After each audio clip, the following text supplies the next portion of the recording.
Blog Talk Radio. Welcome to Fearless Generations with Terry Sayer and Kelly Fox.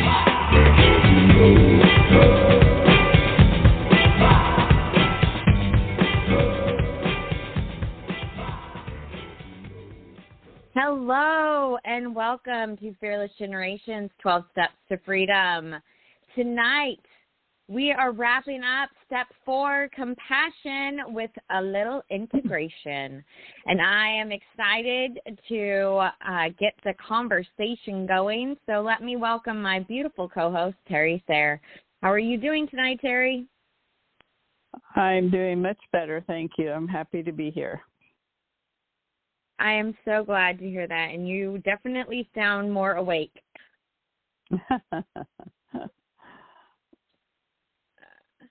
Anyway, so I am glad to have you. I am glad that you are feeling better. It always makes me happy to know that you are well, and I'm sure our listeners as well. Let's welcome our co-host tonight. She has been on the show before, and we are super excited to have her back. Everyone, please welcome Tracie Root. Yay! Yay! Great to be here. Yes, I love being here. This is so fun. We are so happy to have you. So, Tracie, can you please remind our audience what you get to do and who you get to serve? Well, I get to help women to be bold in their life and in their business. And I also get to help women entrepreneurs get a little more visible, get in front of some new people. And I do that by giving them promotional opportunities and speaking opportunities and building community around them and around all of us so that we can connect to more people so that we can serve our greater mission of changing the world. That's what I get to do, change the world. Whoop, whoop. No small thing, not for this lady. No. And, you know, it's so funny. I will add on that I didn't know that I wanted to change the world when I started coaching. I thought I just wanted to lose some weight. So it's a pretty fun evolution over this decade. Yeah, that's awesome. Yeah. When I first started coaching, I wanted to change myself. Mm-hmm. And then it kind of transferred into wanting to help people like me, the same challenges, the same limited beliefs. And now I accept any and all people who want to have their fear not control them. So, yeah.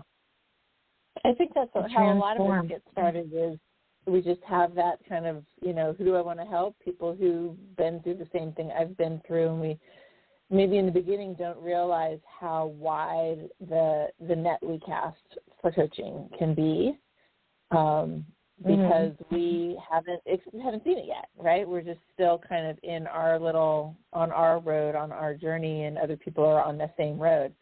But eventually we can start to see all those parallels that even if other people are on different roads, the tools and the experiences are often the same, even though the road is different. Yeah. Love that. Love that. Well, this month, all about compassion. So let's start off with Tracie. What does compassion mean to you? Well, I think, you know, to give it a one-word answer, it means kindness, but it means it in the sense of, you know, a real understanding and grace and like being okay with whatever the truth is, you know, and that doesn't mean giving people a pass on, you know, bad behavior or anything like that, but it does mean understanding maybe where that behavior came from, for an example. Mhm.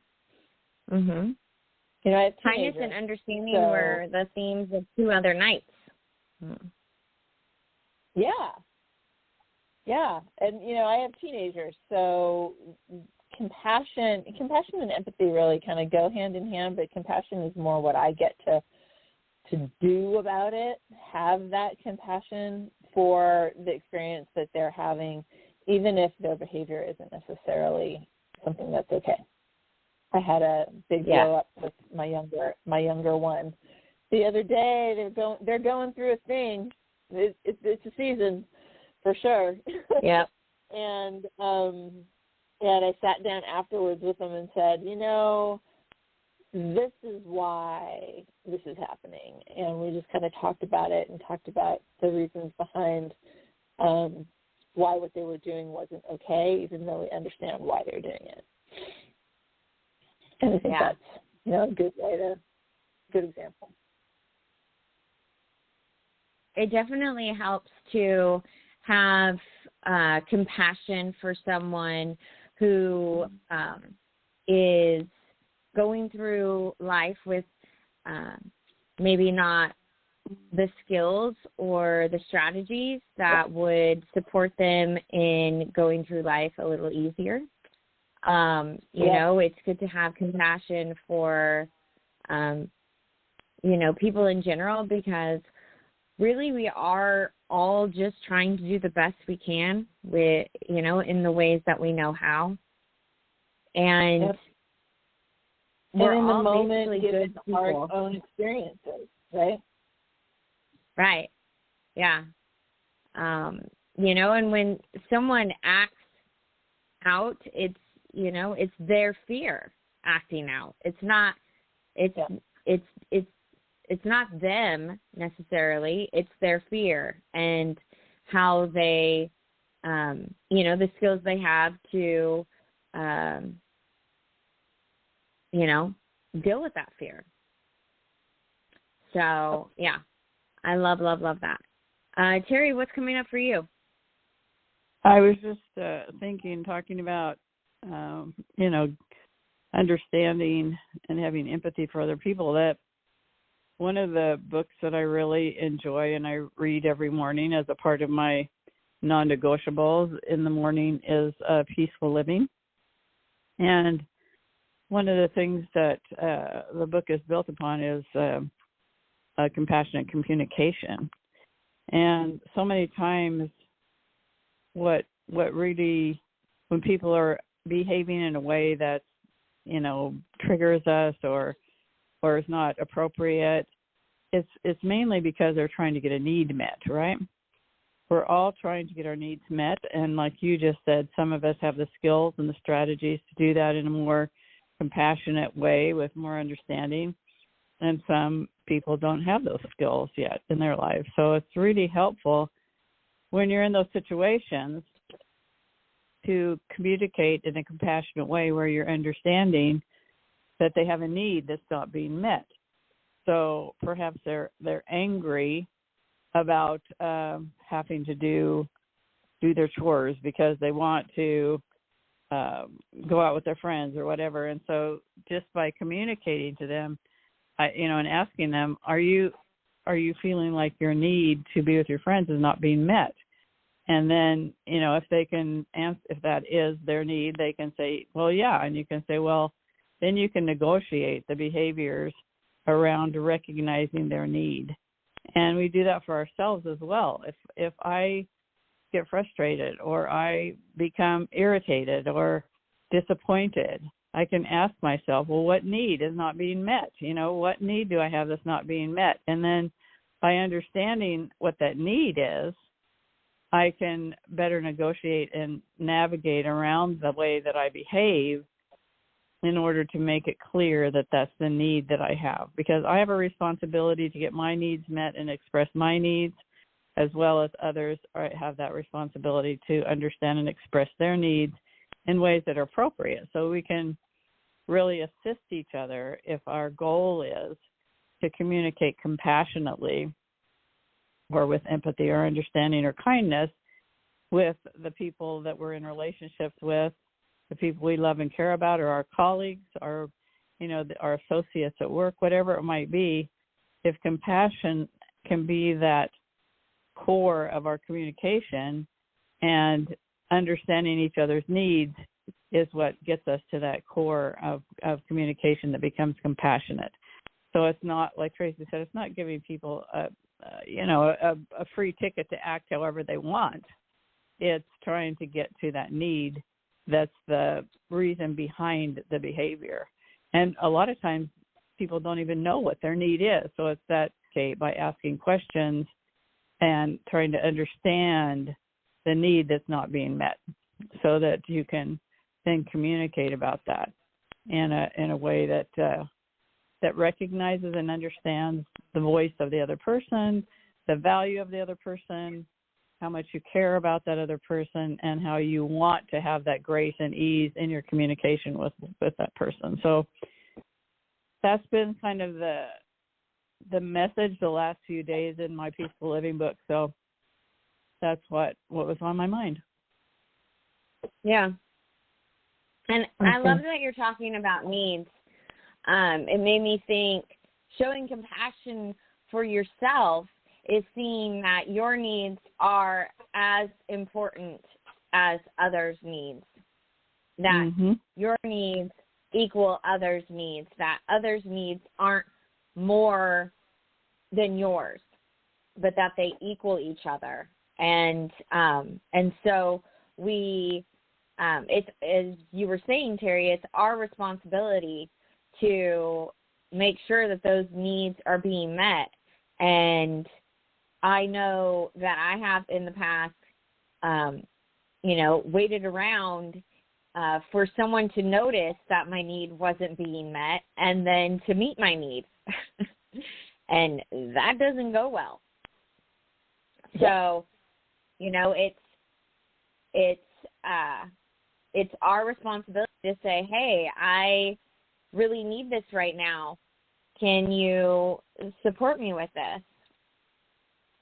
And, that doesn't necessarily mean that the person you're asking is going to say yes, but it's your responsibility to ask. Part of the compassionate communication is to ask people, are you willing to meet me here so that we can, are you willing to do that? And a lot of times if your communication is in that vein of supporting one another and you ask somebody, are you willing to, it's really a question that almost opens up that compassion on that person's part to be willing to practice that with you, or be willing to compromise, or be willing to, express themselves in a way that is conducive to communication rather than, escalating the anger, disappointment, or frustration. Yeah. Yeah. Tracie? Yeah, that's bringing up some stuff for me today, because I had a bit of a tussle with my husband earlier today about something. And, it came down to, I felt like there was blame happening, and he, didn't mean it that way or whatever. And we weren't able to kind of see what, at least I felt like he wasn't able to see what I needed, which was for him to just say, I understand. Right. And so I'm trying to think of the other side of, what, and I know what need I needed, which was, I needed him to understand, or to, have compassion with my perspective, as opposed to thinking that there was something that I could have done differently or something like that. And so, it was many hours ago now, so it all has dissipated, but to recognize that, I love that you're talking about the needs, because that really helps me understand better why I reacted the way I did. And maybe next time I'll be able to act more slowly. I don't know. We'll have to see how it goes, because there's always a next time. And, I'll hope that I'm able to take a breath first before reacting versus, allowing a conversation to happen without that explosive reaction. Yeah. Yeah. That made me think of a tool that we share. And it actually was last week we did a five tools in 5 day challenge in our Facebook group. And the 5th tool was the 4 A's. And the 4 A's are acknowledge, allow, ask, and act. And, you know, I feel like when we react, right, something happens and we just full on go to react. You know, like you were saying, being able to take that pause and allow the process. You don't skip the first 3, right, and go right to action, but you acknowledge, you acknowledge, I am really upset right now. You allow yourself to process that without putting any judgment on yourself. You're not a bad person. Nobody else is bad, right? It's just a feeling, and you're going to let it flow through you. And then ask yourself, what am I committed to? So in this situation, between me and this person, what am I committed to in this relationship? And then act on your commitments. So you're acting from this place of intention and what you are, what you're wanting, you know, this relationship to be, instead of straight reaction, right? And it's not gonna. It's a practice. Let's say that, right? It's a practice. You know, sometimes you might be able to react and then breathe and then, you know, slow down the process. And sometimes you might be able to breathe before you react. But it's a practice. You know, so. Yeah, I love the 4 A's. I think they're a great tool, because in the past I would have just stuffed my feelings. I wouldn't even acknowledge them, you know. And so acknowledging to myself that I'm upset or disappointed or frustrated or angry, you know, and then saying that, and then allowing that anger just to flow through me, or that disappointment to flow through me, because that takes about 90 seconds. If you just allow and process a feeling, it can go through you in about 90 seconds. And then to ask myself what I'm committed to, and usually my commitment is it's really positive. And my commitment, if I'm having an altercation with someone I really care about, like my child, or, you know, a really good friend, and I'm upset or frustrated, my commitment is that I love that person and I want to be in a positive relationship with that person. I want them to understand me and I want to understand them. And then when I remind myself, or I'm in the present with what my commitment is, then my actions just follow suit. And it becomes almost an internalized process or formula, you could even call it, that I can access. The more I practice it, the more ease I have in accessing that process, to where I in the past I was angry probably 90% of the time, and now it's just, you know, very infrequently that I get angry enough that I can't process and use this formula, you know, of acknowledging, allowing, asking, and acting upon my commitment. So it can become a strategy or an internal process that can allow me to sit with my feelings, accept my feelings, let them go through me, and then really put my intention and my action where my heart is, where my soul is. And that then feeds my inner joy and keeps me on the path that's my passion. Yep. hopefully next time, it won't be freak out and then breathe. It'll be, breathe first. And because what's interesting is on the similar topic, we had, a very good interaction on a similar topic just the other day. And so in my mind, I'm like, what happened? Mm-hmm. Right? Mm-hmm. So, it's a new day. We're all different every day, and you never know, until you, like you said, until you practice how it's going to turn out. So let's just, how this time turned out, and we'll see what happens next time and try and do better. Yep. Yeah, and it's having compassion for yourself as you practice, right? And like you don't want to beat yourself up because you blew up before you paused, and you might blow up, pause, breathe, blow up again. I mean, it's all it's your humanity, right? Like that's what makes us humans. And so it's having compassion for yourself while you practice as well. Mm-hmm. Yeah. Yeah, that's important. So important. Yeah. Yep. Well, ladies, I have loved this conversation with you. Was that?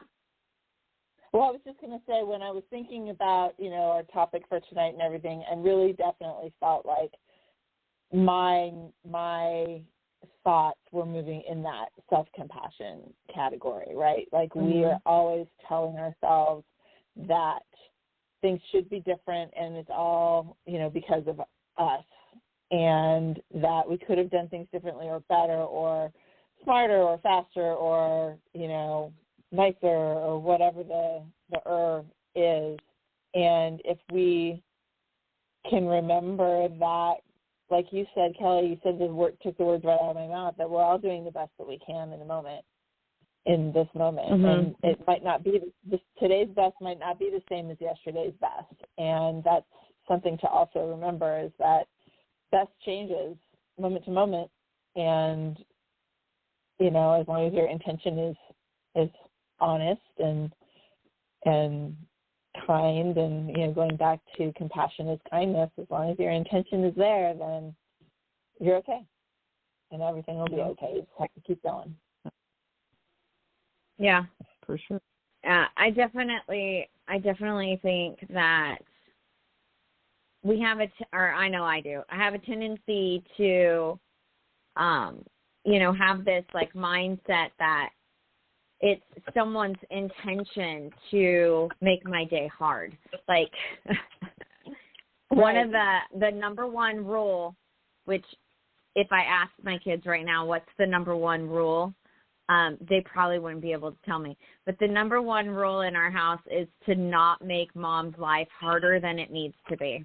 That used to be the second rule, and the first rule was don't wake the baby. But we don't have babies anymore. Right. So that's the second rule is now the first rule. But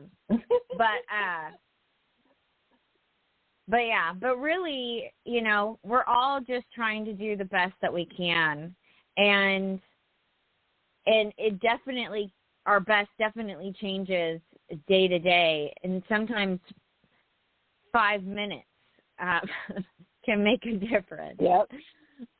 Every moment is another opportunity to get it right. That's from some movie. Every moment is another chance to get it. What is that? I don't know. Yeah, it sounds good. Sounds good. So I have definitely loved this conversation and all the conversations we've had this month. Hopefully you out there are taking advantage of not only the podcast, but you're listening to Terry Talks. You're watching my Facebook Lives. You're seeing all of the posts that we're posting in the group. We post articles every week, quotes, inspirational thoughts. We post questions to get you thinking. Hopefully you've been taking advantage of all of that and really really have thought about compassion and how you can have more compassion for yourself and how that would look and how it would sound and how it would feel to give yourself a little bit more compassion each day. And so, Tracie, we thank you so much for being here. We want to give you a couple minutes to share with the audience how they can connect with you. Yeah, awesome. Love to. I found the quote, by the way. It's from Vanilla Sky, the movie Vanilla Sky. I don't know if you've ever seen it, but it's one of my favorites, actually. I just posted it in your group. Awesome. How can you get a hold of me? Facebook is like where I hang out most of the time from a social media standpoint, although you can easily find me on Instagram and on LinkedIn at Tracie Root or Tracie Root Coaching, depending on where you're at. There's the other place you can find me hanging out is in the Gather community, and there's socials for those as well. But if you go to any of the first ones, you'll find the second ones. We've got events and networking and speakers, including you fabulous ladies, coming up here in a couple of weeks. On the 16th, we've got a half-day summit, and we also have a Business Connect 1 hour, speed networking happening on that very same day. So lots happening and lots of opportunity to meet amazing women in business. So I hope that anyone who works with or is a woman in business will come check us out. Mm-hmm. Yes, and we love the Gather community. Thank you. We love you too. We love it. Yeah. And we love Tracie. She's one of our favorites. Mm-hmm. Wow. I love you guys too. Well, thank you for being here with us. Get to see you in person last week. So fun. Yeah. Yes. It was so good. It's so good to be able to actually hug you and not just see you on Zoom. Mm-hmm. And go out for ice cream. Yeah. Some good ice cream. Mm-hmm. So we want to thank you again for being here on the show with us, and please come back anytime. We'd love to have you again. We want to remind you all that the 12 Steps to Freedom were created by Rhonda Britton, the CEO and founder of the Fearless Living Institute. If you would like to know more about Fearless Living, please go to fearlessliving.org. There's all kinds of good stuff there. If you want to know more about Terry and I, please go to fearlessgenerations.org, and you can see all of the amazing things we have going on. You can see the workshops we put out. You can see and read about our membership program that we have. You can see our group program, Stepping Towards Freedom, and the amazing retreat we have coming up in September of Pathway to Change retreat. We're super excited about that. All of that information and more is there, especially all of the past 9.5 so seasons of the podcast, if you'd like to go back and listen to older episodes. So we thank you for being here with us each week. Please continue coming. Bring your friends. Share us with your friends. We'd love to be able to support more people. And Terry, any last words? No, thank you, Tracie, for being with us. And just remember to be compassionate with yourself. As you learn to love and have compassion for yourself, it's easier to spread that to others. So start with yourself. Thank you. Absolutely. All right, everybody, until next week, be fearless. Be fearless. Bye, Tracie. Bye, girls. Talk to you soon.